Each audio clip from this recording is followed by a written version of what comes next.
Hello tout le monde et bienvenue dans cette formation sur le Deep Learning. Nous étions juste là en train de voir les fondamentaux du Deep Learning et nous avons construit ce graphe ensemble. Ce graphe veut dire quoi? Nous avons dit que l'erreur était une fonction composée et c'est ce que nous avons vu dans cette première partie-là. On avait vraiment vu l'erreur comme ceci. On calcule d'abord la prédiction du modèle, puis après on calcule la distance tout simplement et après on fait la somme ou on peut faire la moyenne aussi si on le souhaite.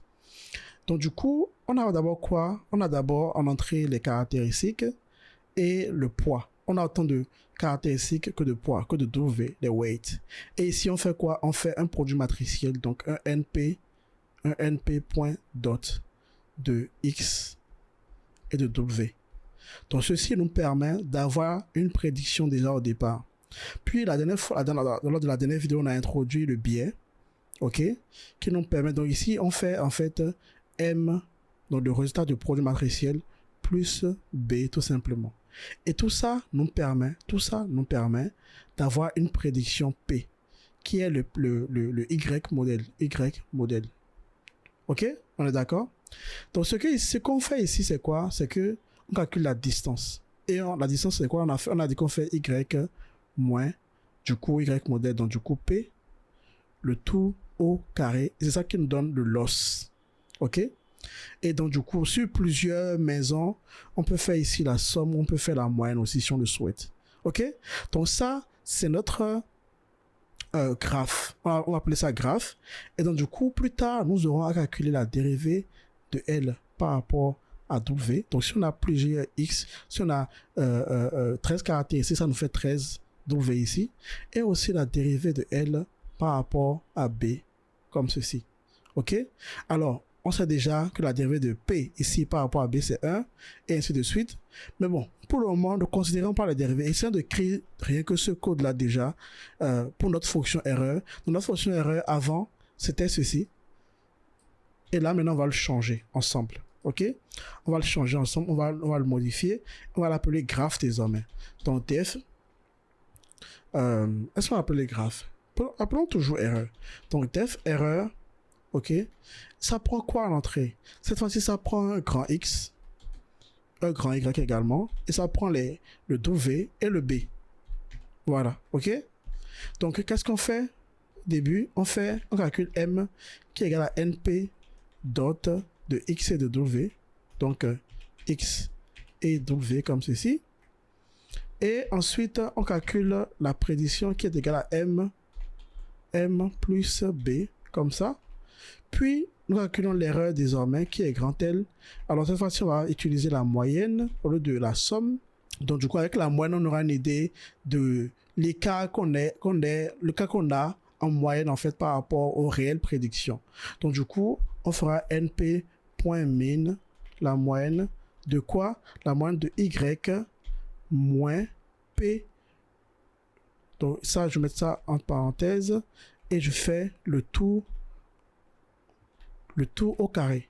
Donc, comme ça, vous voyez. Et là, j'ai l'erreur et je retourne l'erreur, comme ça. Donc, ça, c'est mon erreur. Donc, du coup, ce qu'on peut faire là, par exemple, pour prendre l'exemple de X. Alors, prenons, je vous copie un X ici, un exemple de X ici. Voilà.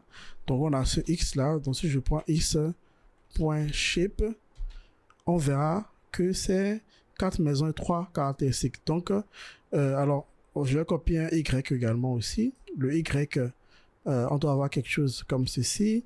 Donc, on a autant de lignes autant de lignes pour X que de lignes pour Y. Donc, du coup, on a Y.shape ici. On va c'est 4.1. Donc ici, c'est 4 lignes, 3 caractéristiques. Et ça, c'est le prix des maisons. Donc du coup, notre W, on avait dit quoi? Qu'il nous faut autant de W qui a de caractéristiques. Ici, on a 3 caractéristiques. Donc du coup, on aura 3 W. Donc on aura un vecteur W, grand W, avec 3 éléments à l'intérieur. Donc 3 lignes et une seule colonne. Parce que pour le produit matriciel, on avait déjà dit que le shape ici, deuxième élément ici, doit être égal au premier élément du shape de W. Donc voilà. Donc du coup, si je fais W.shape, vous voyez, on aura 3, 1. Et ici, on a 4, 3. Donc 3 est égal à 3 ici. C'est très important. Et B, on peut mettre un B aléatoire dans 0,5, c'est un seul élément.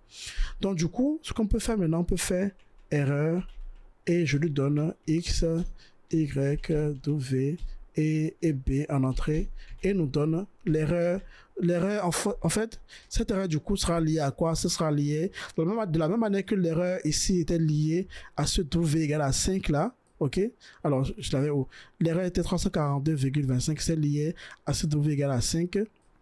Là maintenant on peut avoir cette erreur là qui sera liée à ce W particulier et ce B là qu'on devra modifier pour réduire l'erreur. Donc je le calcule rapidement, on va voir ce que ça donne. Vous voyez, ça nous donne 8232. Ça c'est parce que j'ai fait la moyenne. Hein. Si j'avais fait la somme comme on l'avait fait la dernière fois ici, comme si j'avais utilisé la somme, on aurait quelque chose qui est beaucoup plus grand. Vous voyez, 32 230. Bon, c'est pas facilement interprétable.